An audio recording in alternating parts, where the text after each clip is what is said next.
What's up mga kayon and welcome back pa rin syempre dito lang sa Joe Malong Work Travel. Napaka-bago na itong episode natin dahil this time, syempre nakita nyo na sa thumbnail, magre-react tayo doon sa mga most popular na mga videos natin.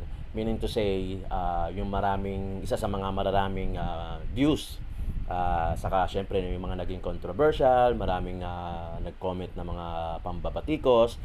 Ang kagandahan kasi dito sa reaction video, may explain din natin yung hindi natin na-explain during those times. Kasi, syempre, hinahabol natin yung mga pangyayari. Hindi naman pwede magsalita ako na magsalita habang nagsasalita yung sa clearing operation.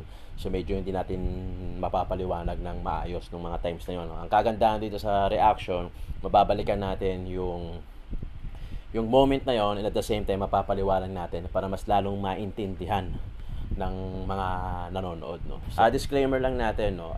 Etong reaction vlog na ginagawa natin o itong reaction video na ginagawa natin, reaction ko lamang, no, doon sa mga nangyayari. At kagandahan din na makakapag-react tayo since na batang Maynila tayo. Matagal din naman ako natira sa Tondo. So, alam ko na rin yung pasikot-sikot sa yung hilatsa, no? Kumbaga yung hilatsa ng tao, yung hilatsa ng sitwasyon. Hindi ko naman sinasabing alam ko lahat, pero kahit papaano, doon ako lumaki hanggang ngayon nandito ako sa Maynila, na-experience ko yung talagang laking kalye kasi ako, no? Laking kalye kasi ako, kaya na-experience ko din yung mga ganong pagkakataon, no? Mahirap kasing intindihin lalo na pagka hindi ka lumaki ng Maynila o hindi ka napunta ng Maynila. Siyempre medyo mahihirapan ka kasi hindi mo napuntahan yung lugar na yon, o hindi mo na feel o hindi mo na saksiyan, hindi mo na witness yung mga iilan sitwasyon na nangyayari sa lungsod ng Maynila, no. So mas maganda, 'di ba, sabi nga ni Yorme Isko Moreno na ang ating mayor na batang Maynila lang ang makakaintindi sa batang Maynila, sa kapwa batang Maynila. So parang ganun. So, yun. Reaction tayo. Ang unang i-react natin ang title nito yung may ginagawang milagro. Nakahubad kami, kuya. So ang views nito nasa 313,000 na views. So dito tayo magre-react. Tara, let's go.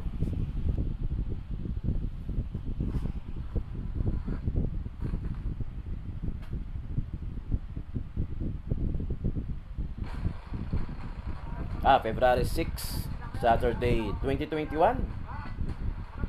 Etong February lang pala.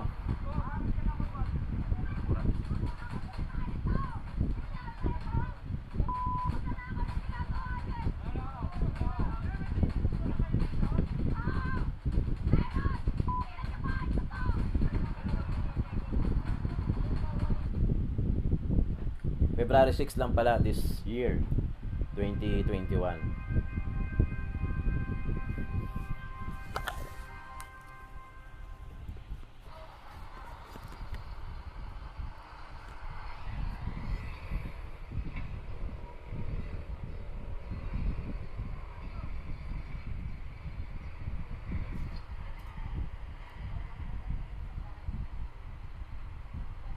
Etong lugar na to, ito yung Manuel Rojas Jr. Bridge, no? Ito yung huling bridge sa lungsod ng Maynila bago mag-Manila Bay, no? So ito yung pinaka-last na major na bridge sa lungsod ng Maynila bago Manila Bay. Syempre yung Manila Bay hanggang sa dagat wala na.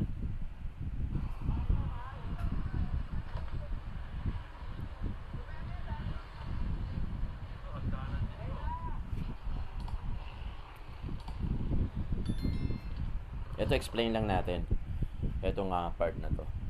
Karamihan kasi ng mga bridges sa lungsod ng Maynila merong hagdanan sa gilid. Gaya na itong nakita nyo, hagdanan siya na tinayuan ng bahay, tapos sinara na yung pinakadaanan, no? Kung mapapansin nyo, ano ba yung mga hagdanan sa mga bridges sa lungsod ng Maynila? Number 1, itong Manuel Rojas Bridge, yung Jones Bridge, di ba, may hagdanan sa gilid. Mabini Bridge, walang hagdanan sa gilid. Quezon Bridge, 'di ba, meron hagdanan sa gilid pero sinara na. 'Yun yung madalas natin na-cover. Tapos yung MacArthur Bridge, walang hagdanan sa gilid.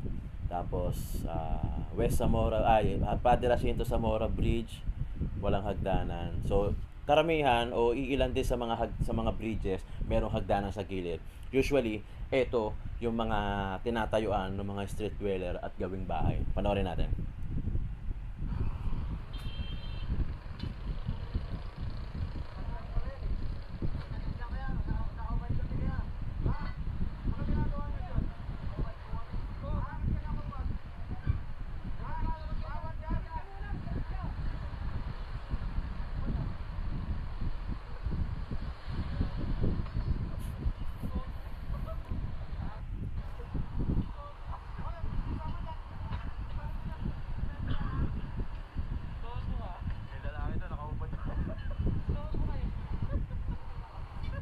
Yung nangyari dito,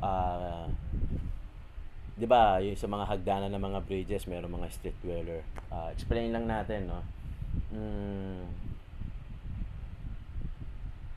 yung panahon kasi ng mga bandang siguro mga di ko alam kung ano yung exact year kung paano nagpuntahan yung mga taga-probinsya rito. Tapos pinilit maghanap buhay dito sa Maynila. Dati kasi nung ako kasi 1980 ako no.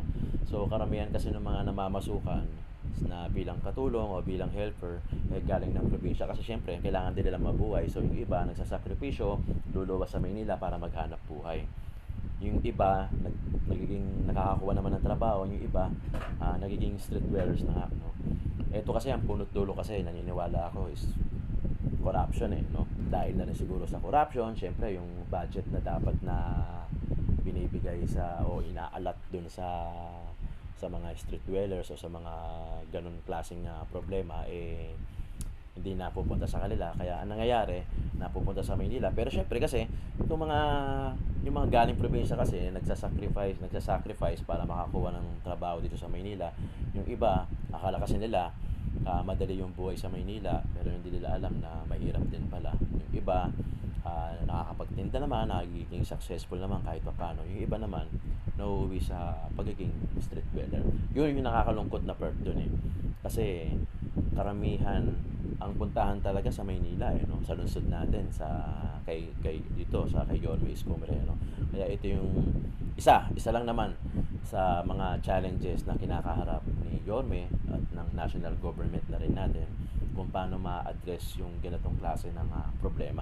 Dahil palaki sila ng palaki, syempre una siguro luluwas yung lalaki lang o kaya yung babae lang, tapos susunod na yung pamilya, tapos mag-aanak na doon, so nagre-reproduce na, dumadami na, tapos hindi na natutugunan, hindi na nakakaya yung pamumuhay araw-araw, kaya ganun na nangyayari.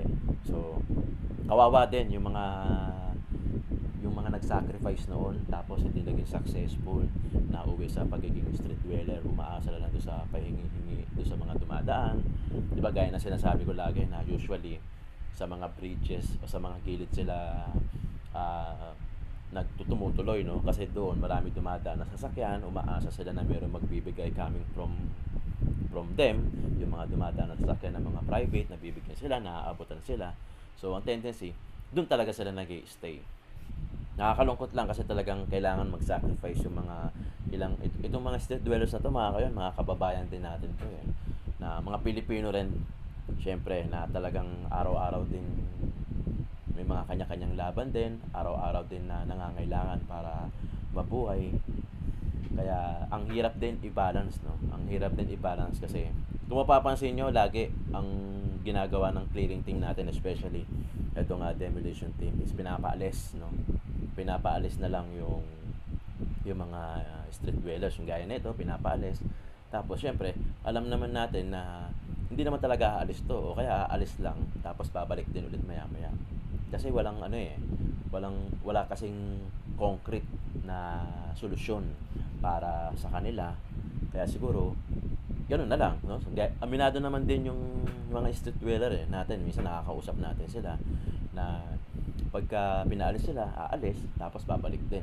So ganoon lang, kasi parang walang concrete na solusyon. Pero syempre may iba naman na susuplayan kumikilos din naman yung national government natin para para solusyonan ito. Pero talagang marami talagang street dweller sa Maynila. Kung mapupunta ka rito sa Maynila, kung halimbawa nasa probinsya ka o hindi mo talaga alam yung nangyayari within the city of Manila, talagang makikita mo maraming street dweller talaga na nagkalat dito. Talagang ang laking challenges nun kung ikaw ang isang mayor ng lungsod na yon. Kasi Manila talaga ang pinakamarami na sa tingin ko na maraming street dweller. At makikita mo na yung karamihan talaga galing ng probinsya kasi may mga punto. Kasi minsan iba pa yung salita nila. So, in short, talagang sa tagal nila rito, siguro dahil magkakamag-anak na rin silang pumunta rito, napapractice din nila yung punto nila at na-maintain nila yung ganun. Kaya masasabi mo hindi sila galing, masasabi mo na galing silang probinsya.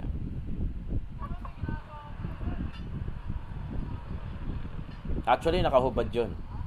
Nakahubad talaga yon yung mga yon kasi ako yung nakakita, although hindi nag-adjust kaagad yung camera doon sa dilim, pero syempre i-blur ko din naman, talagang nakahubad yung lalaki.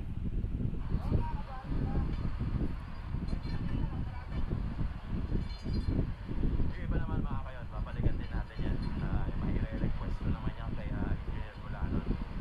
Dahil ano nga, pinasok natin yung Quezon na bridge din sa ilalim. Kaya ni-request. Ang kagandahan sa demolition team, nakakapag-request ako kay Engineer Bulanon kay The Fearless natin, na halimbawa meron akong separate na tinrabaho like Quezon Bridge, yung ilalim, yung mga hideout ng mga tambay doon, yung sa gilid, yung may hagdanan. Yun, na-request ko yun kay Engineer Bulanon na pasukin niya kasi very mysterious yung trapal di ba? So nakapag-request ako kay Engineer Bulanon na trabaho ng demolition team. Nakita natin, nalaman natin na parang naging hideout niya kasi naging pwestuhan dahil doon sa mga nakita natin ng mga paraphernalia. Kaya ang kagandahan sa demolition, nakakapag-request ako apart doon sa clearing operation. Ini-schedule nga lang kasi syempre meron nakalatag na assignment para bukas, para sa susunod. Tapos pagka meron ako ni-request, ini-schedule lang para kahit paano hindi sagasa doon sa talagang trabaho nila. Kaya saludo ako sa demolition team, lalo na kay Engineer. May nakakupad na dalawa. Hindi natin alam kung anong ginagawa nila. Pero tinanggal na rin yung mga bubong.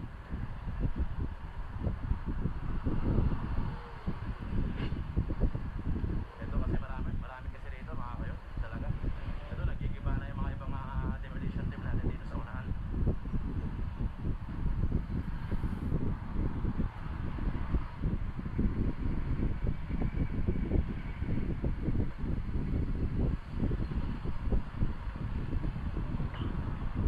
Ito yung pinaka-ibaba, Dati kanina sinanay, 14 years na rin nandito doon.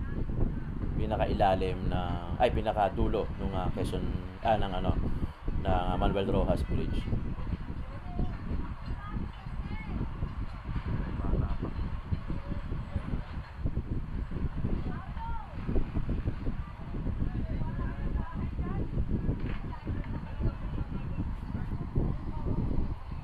Ito, no, kung mapapansin nyo, nasa dulo sila ng Manuel Rojas Bridge kasi nga marami nag-aabot sa kanila, may nag-aabot ng pera, may nag-aabot ng pagkain. So, naiso-survive nila yung mga daily needs nila gaya ng pagkain. Basic needs yun pagkain Kaya talagang yung iba dyan, may bata pa, nakita nyo naman.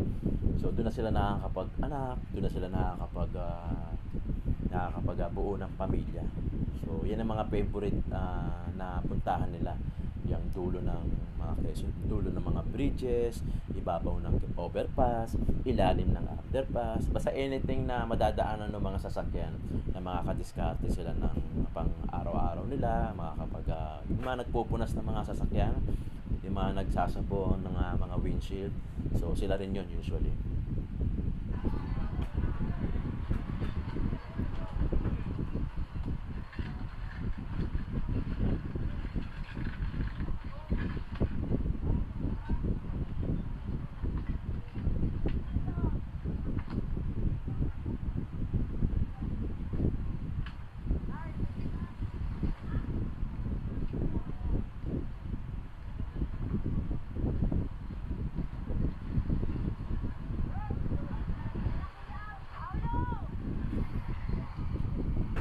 Ako, isa sa mga napapansin ko pagka merong mga tumpukan na mga street dweller, yung mga gamit nila talagang kalat-kalat na. Kasi syempre walang aparador, napaka napaka ano naman kung maglalagay pa sila ng aparador.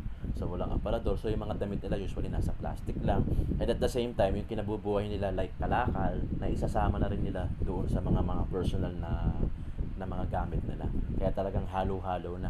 Doon na rin sila nagluluto, yung tubig nila, doon na rin, as you can see, yung mga damit nila na mga sinampay, doon na lang sinasampay sa mga halaman para matuyo, o minsan sa simento na lang, doon na lang nilalatag para matuyo yung mga damit nila.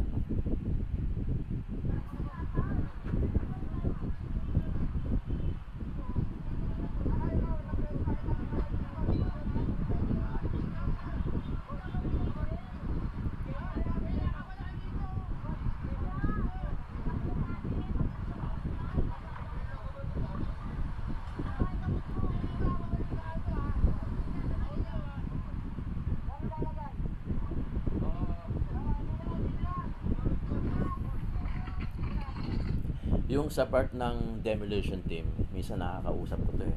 Actually, naaawa din sila sa mga ganitong kalagayan o sitwasyon ng mga street dwellers natin. Kaso syempre sila naman, ginagawa din nila yung trabaho nila. Sila naman yung mapapagalitan. And at the same time, hatirin no? Hatirin yung pakiramdam nila kasi wala namang konkretong wala namang konkretong solusyon na para sa kanila, no? Sino ba ang tamang mamomroblema para sa kanila? Yung local government ba, which is sa lungsod ng Maynila, o yung national government natin na pangkalahatan? I'm sure merong proyekto dyan, yung national government, kasi nga di ba nagkaroon tayo ng balik probinsya.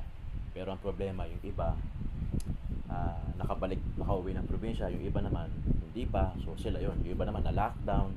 Actually matagal na tong sila na nandito. Pag dumadaan ako until now, andyan pa rin naman sila. So talagang pag inalis babalik, pag inalis babalik, kasi siguro walang walang konkretong solusyon para sa mga street dwellers natin. At kaya nananatili sila sa mga lansangan. In fairness naman sa demolition team, kasi hati rin yung sitwasyon nila, yung pakiramdam nila na kailangan nilang gawin yung trabaho, and at the same time, syempre naaawa din sila kasi syempre kapwa Pilipino mo rin tong pinapalis mo. So, hati, ang hirap nung para kang ito yung kasabihan na na para kang naipit sa nag-uumpugang bato.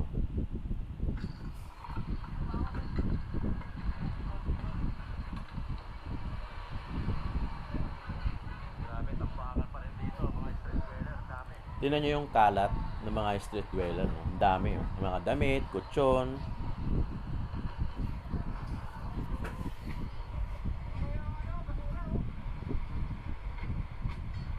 Actually, puro basura yung nakakuha. Kasi syempre, hindi mo naman pwedeng kunin yung mga damit eh. Kasi syempre, ginagamit din ng mga street dweller to. Mga damit nila. Likas na talaga sa Pilipino maawain. Ang problema lang, parang hindi natututo.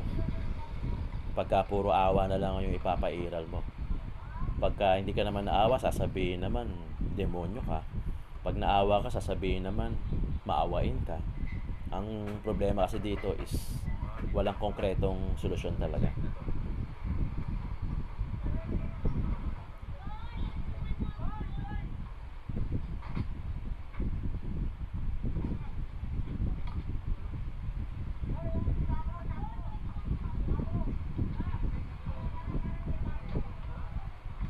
Kakibat na ng mga street dweller, yung mga talagang basura sa paligid, no?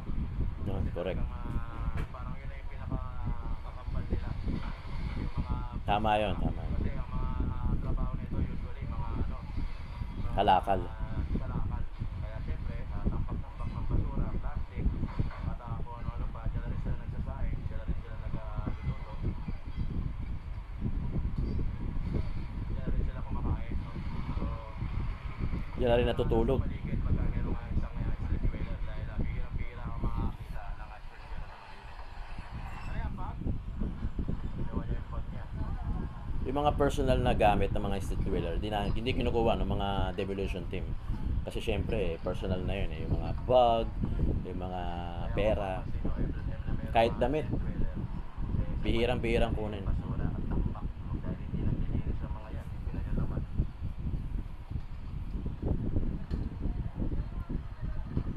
Ganyan lang ang buhay nila. Pagka may clearing team, alis. Pagka walang naglilinis, babalik. Yung iba, matatanda. Diyan na rin namamatay.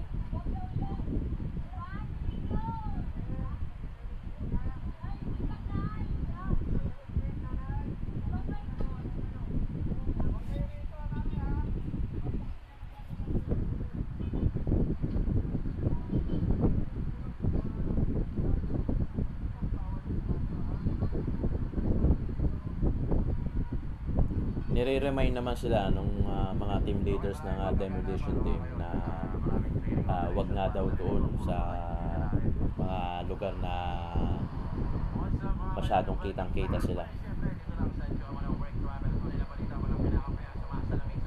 Balik yan sa itong way na tinatahak na to papuntang Anda Circle. Kasama natin ang DPW Highway Division District 5 dito.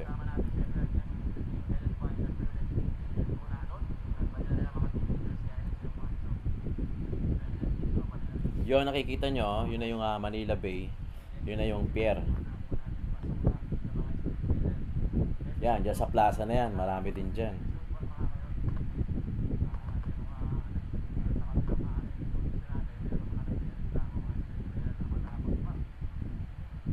Actually, totoo.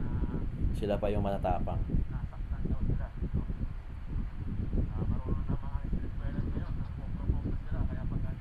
Correct. May mga iilan na street dweller na talagang pinoprovoke ka pa. Ito, hinintuan si nanay. Kasi obvious na obvious, nasa gitna na ng kalsada.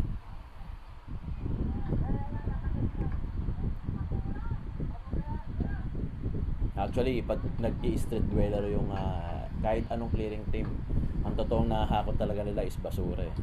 Hindi naman syempre hinahakot yung mga gamit. O bihirang-bihira yung mga damit na hakutin.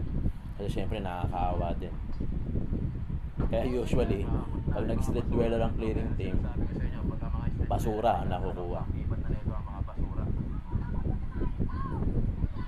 Ito si nanay yung nagmumura eh. Sinasabihan pa yung team na magnanakaw nga.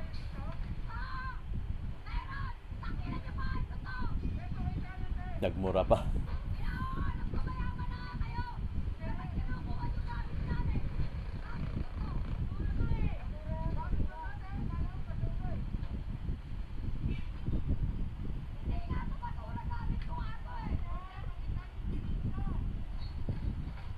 Sinasabi ni nanay dito, meron daw siyang titulo sa bangketa. Nang bato pa yan actually, pero hindi na ata nakunan dito nung paalis na kami.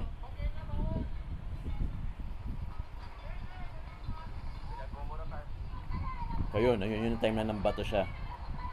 Yung pagtalikod ko.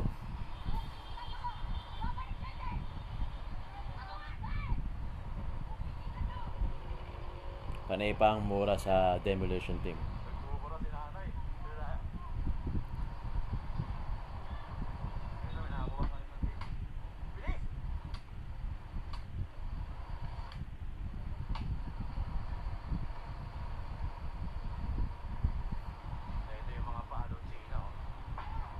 Ito matagal na rin to eh. Matagal na yung mga natitinda ng palotsina yan, yung mga paleta.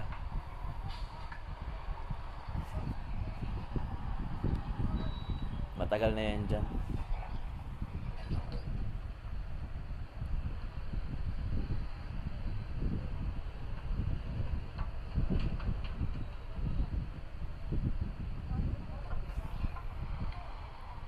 Actually, no, pagka nag-clearing, actually sa kanila na rin galing, no. Ang hirap kasing mag-clearing sa Maynila, sa lungsod ng Maynila kasi syempre may mga kanya-kanya na rin padrino, no. Kaya ang hirap din para sa part ng mga mas mababa, I mean yung mga nagki-clearing team na kumilos o mag-clearing kasi syempre may mga pumapadrino din minsan. Kaya talagang nahihirapan din, no. Kaya usually yung approach dahan-dahan eh, di ba? Kung mapapansin nyo, marami nagko-comment sa atin actually na 2 years na yung clearing, ang tagal-tagal na yung clearing, tapos ganun pa rin hanggang ngayon. Kasi talagang kailangan dahan-dahanin. Kailangan kailangan hindi bigla, no? Knowing na Philippine setup na kailangan talaga hindi makukuha kasi sa ano yung setup kasi natin dito sa Pilipinas, hindi makukuha talaga ng pag in-apply mo yung ordinansa, kailangan ganito na kaagad, nangyayari agad. Dito kasi talagang sad to say, unfortunately, na talagang kailangan gradual. So gradual yung approach para maka-adapt yung mga tao, yung mga sistema, no? Para doon sa bagong ordinansa na yon o sa bagong pinapatupad na yon, kailangan gradual yung approach.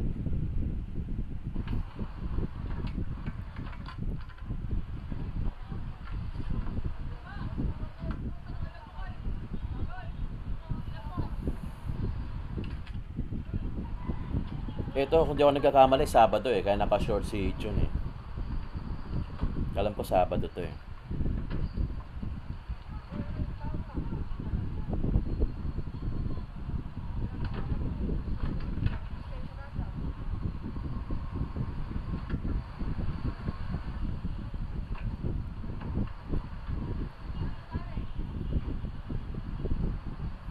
Etong palete na to, yan, hindi tao ng demolition yan. So sila na mismo rin yung nagliligpit. Nilalagay nila sa kariton, tapos ipapasok nila sa loob. Karamihan naman dyan sa mga yan, actually may mga pwesto naman talaga. Kaso, nilalabas lang nila dito sa gilid para pan-display, kumbaga. Para malaman na meron silang tindang paleta. May mga pwesto naman yan sa loob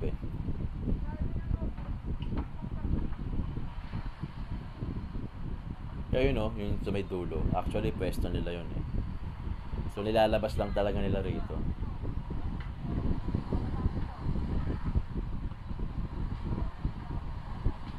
Dito tayo sa may kanto ng circle ng may Anda Anda. Circle, no? Ayun yung Anda Circle sa may kanto na yun. Ito yung mga nagtitinda ng panong China dito sa may Amel Lopez Boulevard. Sa paligid kasi ng Anda Circle, merong sa paligid ng Anda Circle kasi itong location na to so parang ito yung pinakakanto. Sa paligid ng Anda Circle, meron pa kasi mga nagtitinda diyan, may mga vendor pa diyan na iilan sa gilid-gilid. Kaya ito yung time na yon, ito yung assignment ng demolition team para i-clear sila.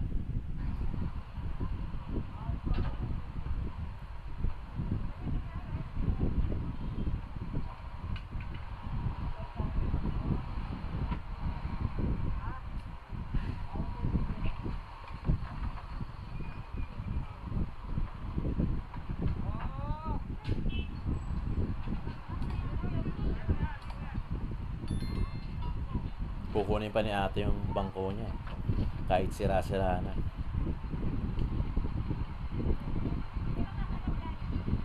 Kung tatanungin nyo naman kung saan dinadala yung mga nakukuha ng demolition team, dinediretso na yan sa Birch, sa Pier 18, doon na tatapon yan. Lalo-lalo na yung mga basura.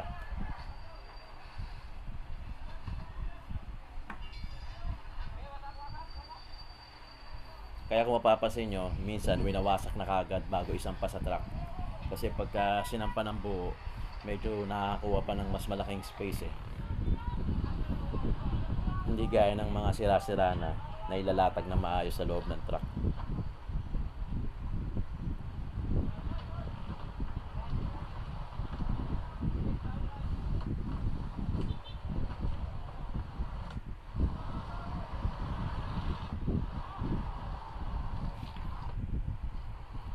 Actually, hindi lang naman kay Yorme Isko Moreno nag-start yung clearing no? Actually, kahit noon pa do sa mga previous na mga mayor ng Maynila, nag-start na rin yung clearing operation noon. Pero wala lang wala lang mga vlogger, kaya parang hindi natin alam na dati pa pala yung clearing operation.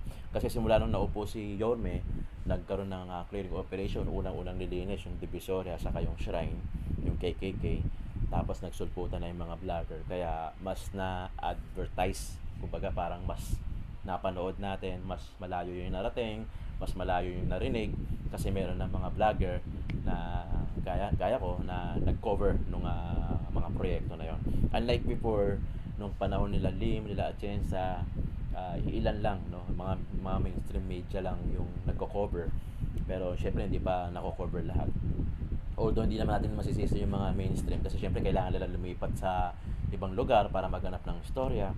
Unlike kaming mga vlogger, pwede kami mag-stay put dun sa ibang departamento para mas matutukan at mas makita yung pinakatrabaho ng bawat departamento na sangay ng Manila City Hall. So ganun yung nangyari, no? Actually noon pa naman yung clearing operation nung panahon pa ni Lim. Actually marami na rin pinag-iba si Lim eh. Hindi lang ganun kaputok yung mga vlogger kaya wala masyado nag-cover ng all throughout, no. Pero yung mga mainstream media, alam ko nakakakuha sila ng mga iilan na clip kasi napapanood ko nung bata pa ako noon eh. Pero hindi lang ganun gaya nito mga vlogger na talagang tutok.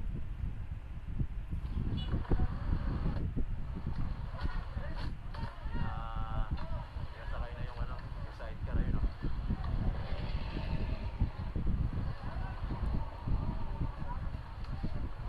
Yung sidecar sasampa. Grabe, dami basura dito. Akala ata kumukuha tayo ng basura. Yun yung misconception usually pagka mayroong clearing team. Yung mga ibang tao, yung mga ibang residente, nilalabas nila yung basura nila. Akala nila namamasura yung clearing, lalo-lalo na engineering. Yung engineering, i-separate na rin natin yung job description ng bawat departamento. Total nandito na nila, nagbibigay na rin tayo ng reaction. Ang kumukuha ng basura ng lungsod ng Maynila, walang iba kundi yung Lionel na garbage collector. Sila yung kumukuha ng basura every morning. Means dito sa amin sa District 6, tuwing alas 5, bubusinan na yan. So kailangan yung basura mo nasa labas na. Lionel yon ang kumukuha ng basura. Ang DPS naman, ang trabaho naman ng DPS, sila yung kumukuha, sila yung mapping saka yung hauling. Yung mga mapping saka hauling, yun yung mga kumukuha ng yung mga panambak, no? Nire-request ng mga chairman yan, no? So kunyari bawa may naggiba rito sa residente nila ng bahay, tapos sinako-sako yung mga debris, yung mga simento na pinaggibaan, syempre nakakalat siya sa kalsada. So i-request ngayon ni chairman doon sa DPS para pick upin ng DPS. So yun yung mapping saka yung hauling. Yung mga talagang mga kahoy-kahoy, kunyari yung mga nasunugan, 'di ba? Yung mga tambak nila, syempre. So marami yan, no? Hindi naman totally basura yan eh, no? Although basura naman dyan to be consider, pero ang kumukuha nun, DPS naman. So yung basura, yung talagang basura lang natin sa bahay, yun ang Lionel. Pagka mga DPS, mapping, saka hauling, tapos ngayon nag-clearing operation na rin. Ang engineering naman, ito talaga ang nagki-clear ng clearing operation. Sila rin, ang demolition naman, yun, nagde-demolish naman sila na requested naman ng mga chairman din at saka ng assignment ng City Hall, no? Kunwari may mga bahay na kailangan i-demolish, engineering ang tatrabaho niyan, no? Demolition team o kaya kahit sinong DEPW na engineering, depende sa distrito. Kunyari kay General Sukat, District 1, engineering sila, 'di ba? May nag-request si chairman na from District 1 na merong gigibain, no, instead na tawagin pa yung demolition team, minsan DEPW Highway Division District 1 na yung tumatrabaho. Parehas din yung trabaho dun sa District 2, District 3 ng mga engineering and so on. Tapos sa demolition team naman, ang kagandahan naman sa demolition team, wala silang distrito na hinahawakan. So from District 1 to 6 sila. Okay, so malinaw. Manila Team Hawkers, abangan nyo yung ating reaction sa Manila Team Hawkers. Sana masagot natin yung sa susunod na video, sana masagot natin yung mga iilang comment, mga iilang question na hindi nasasagot sa mga vlog.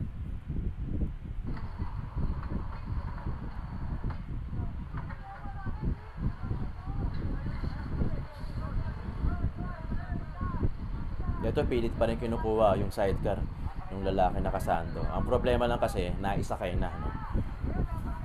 Pag naisakay na kasi yung isang bagay o isang gamit, hindi na siya pwedeng ibaba nang galing sa truck, no? Kasi syempre baka mabigyan ng kulay eh, no?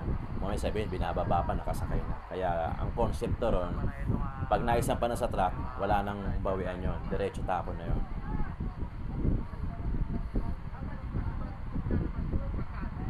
Kasi pag binaba mo yan, tapos nakita ng ibang tao na nakuhaan din, syempre sasabihin, oh, bakit yung binaba? O, i-request din nila yung, sarili, yung kanilang nakuha din, ibababa. Ito, nasa kalsada, nasa bangketa na yung manukan. Nag-aalaga ng manok dito.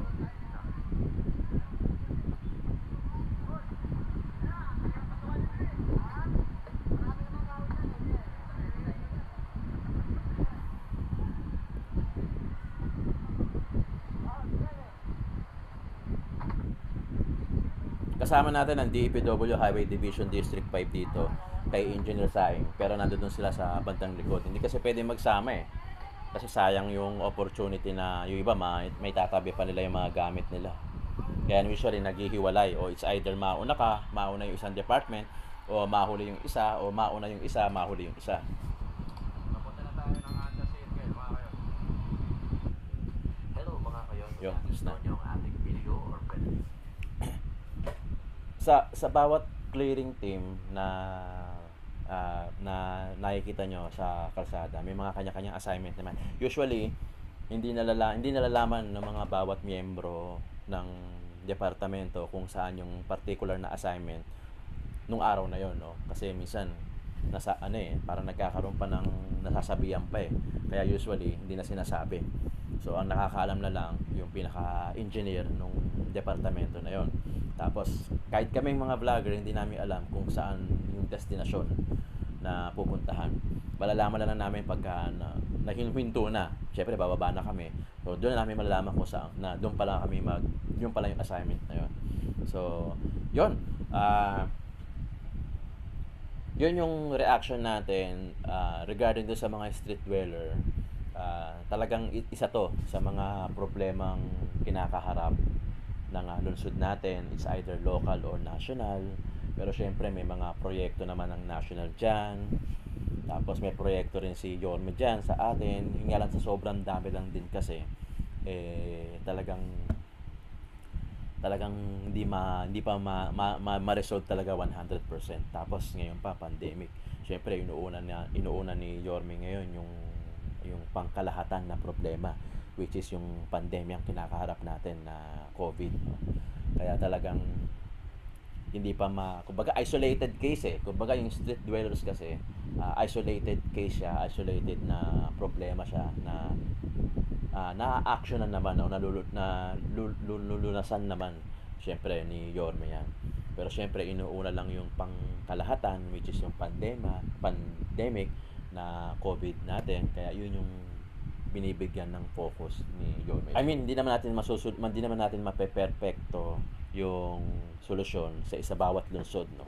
Talagang merong problema ang kakaharapin kahit sinong mayor pa umupo. Pero syempre, naniniwala naman ako na tinatry naman nila yung best nila para may ayos yung lungsod ng Maynila. Kaya sobrang shoutout din kay Yorme. Syempre, talagang, di ba, nakita nyo, kahit madaling araw, nagtatrabaho. Kaya, saludo sa tagal kong nasa Maynila, sa tagal kong natira dito sa lungsod natin, sa Maynila. 1980 ako eh. Dito na ako pinanganak sa Maynila. Dito na rin ako lumaki. Although natira ako sa ibang lugar gaya ng Las Piñas, natira ako ng Valenzuela, pero ilang taon na lang nun, bumalik pa rin ako rito sa lungsod ng Maynila. Kaya talagang very timely at naisip ko yung reaction sa mga video para kahit papaano maipaliwanag ko yung mga hindi ko na ipapaliwanag sa vlog, no, o during those time na nagba-vlog ako. Kaya naisip ko na din na mag-react sa mga bawat video, sa mga bawat vlog, kasi para maintindihan nyo rin, no? Para mas maintindihan ng karamihan at maipaliwanag natin kung ano yung naririnig natin pagka wala ng camera, no? Kasi usually minsan may mga nagre-react dyan eh, sa mga residente, sa mga nakiklear na kung ano yung sinasabi nila na hindi natin, siyempre binababa na natin yung camera natin, tapos doon sila magsasalita na hindi natin nare-record, in short. Kaya at least may ganitong reaction, nasasabi natin na kung ano yung mga naririnig pa natin pagka wala nang nakatutok na camera. Yun. So, abangan nyo pa. Marami pa tayong mga reaction na videos na gagawin. Tuloy-tuloy na to sa bawat clearing operation na mangyayari. Ngayon, wala masyadong clearing operation eh. Kasi nakafocus nga sa pandemya, no? Yung bagong facility na tinatayo sa Rizal Park, sa Luneta, hindi pa natin ako-cover. Actually, marami tayong i-vlog na proyekto na Yorme, pati yung clearing operation, tuloy-tuloy pa rin naman dito sa Joe Malong Work Travel. And at the same time, yung bagong segment na reaction, na unang yung nakita dito sa Joe Malong Work Travel, ginawa ko to, matagal ko na naisip to nung nagka-COVID ako. Sabi ko, kailangan mabigyan ng reaction yung mga bawat vlog ko, kasi para masagot natin at maipaliwanag natin ng sarili nating oras, sarili nating minuto na sa tao kung ano talaga yung problema at kung ano yung goal ng clearing operation na yun, saka kung ano yung mga pwedeng ma-encounter na mga batikos doon sa clearing operation na yun. Kasi hindi natin mapapaliwanag lahat eh.